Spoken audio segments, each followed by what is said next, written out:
무더운 여름철에는 건강 관리에 더욱 신경을 써야겠죠. 건강하게 여름을 보내려면 어떻게 해야 할까요? 네, 아주대병원 가정의학과 김범택 교수 전화로 연결해서 자세히 알아보겠습니다. 안녕하십니까? 안녕하십니까? 네, 흔히 이열치열이라고 해서 더운 여름철에 삼계탕이나 육개장 같은 뜨거운 음식을 즐겨 먹곤 하는데요. 이렇게 하는 것이 여름철 건강관리 방법으로 효과가 있는 걸까요? 예, 효과가 있습니다.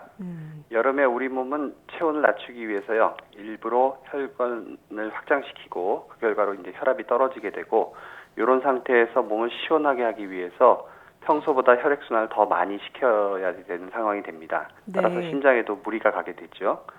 또 땀을 많이 흘려가지고 탈수가 되기 쉽고, 몸의 지방을 줄이기 위해서 입맛이 떨어지게 되어서 음식도 잘 못 드시게 됩니다. 그래서 이제 쉽게 탈진을 하시게 되는데요. 이럴 때 삼계탕이나 육개장 같은 고단백 음식을 잡수시게 되면 일부러 몸이 애를 쓰지 않다고 하더라도 쉽게 땀이 나고 혈관이 확장되어서 시원함을 느낄 수 있게 됩니다. 네. 또 이런 음식은 우리 몸에 부족한 수분이나 무기질을 보충해 주고요. 더위를 잘 견디도록 단백질을 공급해 주므로 건강에 도움이 됩니다. 네, 먹는 것 여름철에 정말 중요할 것 같은데 이 필수품이죠. 선풍기, 에어컨도 꼭 있어야 됩니다. 근데 밀폐된 공간에서 선풍기를 틀어놓고 잠을 자면 위험하다라는 속설이 항상 나오고 있거든요. 이게 사실인가요? 흔히 그 선풍기를 틀어놓고 잠을 주무시면 선풍기 때문에 저산소증이나 저체온증이 발생하고 심하면 사망에까지 이른다고 하는 속설은요, 전혀 의학적인 근거가 없습니다. 예. 네. 얼굴에 선풍기를 쏘인다고 해서 저산소증이 발생하지도 않고요. 저체온증으로 사람이 사망하려고 하면 체온이 8도에서 10도 정도 떨어져야 하는데요. 선풍기를 아무리 강하게 틀어도 2, 3도 이상 체온을 낮추기는 어렵습니다. 아직까지 그 선풍기가 사망과 관련이 있다는 의학적인 연구나 보고는 단 한 건도 없습니다. 네. 이런 속설은 아마도 무더운 날씨가 심장에 부담을 주어서 이제 여름에 돌연사가 종종 발생하게 되는데, 돌연사 시점에 우연히 환자가 선풍기를 켜고 있었기 때문에 생겼을 가능성이 있습니다. 선풍기를 켜놓는 것과 돌연사는 직접적인 인간관계가 전혀 없습니다. 네, 그렇군요. 그리고 너무 더운 곳에 오래 있어서 질병을 얻게 되는 경우도 있지만은 반대의 경우도 있습니다. 바로 냉방병인데요. 에어컨처럼 차가운 바람을 오래 쐴 경우에 냉방병 걸리지 않을까 이런 걱정 많이 하게 되는데 이건 어떤가요? 맞습니까? 예, 맞습니다. 냉방병이 생기는 원인은 그 실내로 온도차가 많이 난다든가, 또 환기가 제대로 안 돼서 실내 공기가 밀폐가 된다든가, 레지오넬라 같은 세균, 또 이제 잠을 잘 못 주무시고 휴식이 부족하신 거, 이런 여러 가지가 같이 한꺼번에 나타나게 됩니다. 원인이 뭐든지 환자분들은 이제 냉방병이 생기시면 어지럼증도 느끼시고 두통, 메스꺼움, 또 목이 불편하신다든가 가벼운 몸살 기운까지 느끼실 수 있는데요. 이런 냉방병을 막으시려면 에어컨보다는 선풍기를 사용하시는 게 좋고요. 에어컨을 사용하실 때는 실내 온도 차이가 5도를 넘지 않도록 해주시고 2시간에 한 번 정도는 창문을 열어서 공기를 환기시켜 주시는 것이 좋겠습니다. 또 냉각탑이나 에어컨 필터도 정기적으로 청소해 주시고요. 규칙적인 생활 습관을 가지시는 것도 필요합니다. 네네. 예. 에어컨 사용할 때도 꼭 지켜야 될 점이 몇 가지 있네요. 자, 날씨가 더워서 감기에 잘 걸리지 않을 것이다. 뭐 5, 6월 감기는 개도 안 걸린다 이런 얘기가 있는 것처럼 근데 여름에 감기 걸려서 고생하시는 분들 의외로 많거든요. 이 감기가 뭐 환절기라든지 겨울 감기와 다른 점이 있다면 어떤 게 있을까요? 예, 여름에 덥다고 냉방을 강하게 트시고 그다음에 더위에 밤잠도 잘 못 주무시고 설치시면 우리 몸의 면역력이 아주 낮아지게 됩니다. 이런 상태에서 에어컨 청소도 잘 안 해주시고 환기도 자주 시켜주시지 않으면 실내 공기에 바이러스나 세균이 굉장히 많아져서 감기에 걸리기 쉽게 되시게 되죠.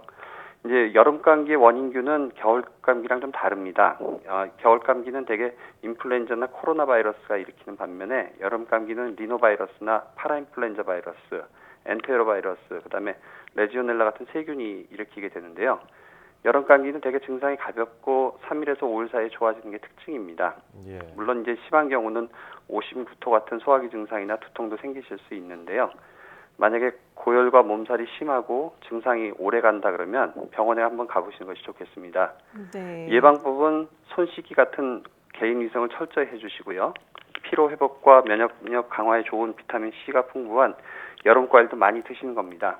또 실내 온도차를 줄여주시고 규칙적인 운동, 충분한 수면을 통해서 면역력을 강하게 유지시키는 것도 중요합니다. 네, 잘 알겠습니다. 그리고 여름이 되면요, 뭐 해변으로 휴가도 떠나야 되고 워낙 옷차림도 얇아지다 보니까 다이어트 하시는 분들이 꽤 많은데요. 운동할 때 조심해야 할 점이 있다면 어떤 게 있을까요? 그 병원에서 보면 이 여름에 더운 대낮에 심하게 운동을 하시다가 지쳐서 쓰러지셔가지고 병원에 오시는 분들이 많습니다. 그 30도 이상 고온에서는 실외 활동은 좀 피하시는 것이 좋겠고요. 네네. 특히 이제 걷기나 달리기, 자전거 같은 실외 운동은 이른 아침이나 해가 넘어가고 난 다음에 밤에 선선할 때 하시는 게 좋겠습니다. 또 가능하면 여름에는 주로 냉방 시설이 잘 된 실내에서 헬스라든가 수영, 탁구, 배드민턴, 댄스, 아쿠아로빅 같은 실내 운동을 중심으로 하시는 게 좋겠고요. 무엇보다도 운동 중에서 탈수하고 탈진이 문제가 되기 때문에 운동하기 전, 운동 중, 또 운동 후에 수시로 수분을 섭취하시고 특히 목이 마르기 전에 물을 드셔야지만 탈진해서 쓰러지시는 것을 막을 수 있습니다. 네네. 이제 이온 음료를 많이 드시는데요. 수분과 함께 당, 무기질 같은 것들을 같이 공급해주는 장점이 있지만 이온 음료를 잡수시면 몸이 좀 부을 수가 있습니다. 그래서 다이어트 하시는 분들은 좀 주의하시는 게 좋겠고요. 또 더위의 주의력이 좀 떨어지기 때문에 여름은 봄, 가을보다 부상이 많이 발생합니다. 그래서 평소보다는 운동 강도를 한 80% 정도로 낮추시고 평소보다 한 2배 이상 휴식을 자주 그리고 길게 취하시는 것이 좋겠습니다. 네, 확실히 여름에 날이 더우니까 뭐 탈수, 탈진이 일어나면서 지치기 쉽거든요. 특히 뭐 노약자나 지병이 있는 분들은 어떤 점을 특히 유의해야 할까요? 예. 의외로 어르신들께서 그 여름에 돌아가시는 경우가 굉장히 많이 있습니다. 특히 이제 심장이라든가 폐가 좋지 않은 분들이 이제 무리를 하시게 되면 그런 문제가 생기실 수 있거든요. 그래서 네네. 가능하시면 잠을 잘 주무시고 또 규칙적인 운동을 하시는 것 외에도 가능하시면 더울 때는 바깥에 출입을 좀 삼가해 주시고 물을 평소보다도 2배 이상 자주 드시는 것이 좋습니다. 아침에 일어나서 2잔 잡수시고 예. 점심 식사하시고 또 2잔 잡수시고 또 저녁에 2잔 잡수시고 이렇게 자주 수분 섭취를 해주시는 것이 좋겠고요. 특히 아까 말씀드린 것처럼 신선한 과일과 단백질 섭취를 많이 하시는 것이 어르신들 건강 그리고 또 우리 만성질환 있으신 분들 건강을 지키시는 데 중요하다고 할 수 있겠습니다. 네, 물을 좀 자주 드시면서 수분 공급을 해주시고 건강 관리에 신경을 좀 많이 쓰셔야겠습니다. 자, 지금까지 아주대병원 가정의학과 김범택 교수와 함께 이야기 나눴습니다. 오늘 말씀 고맙습니다.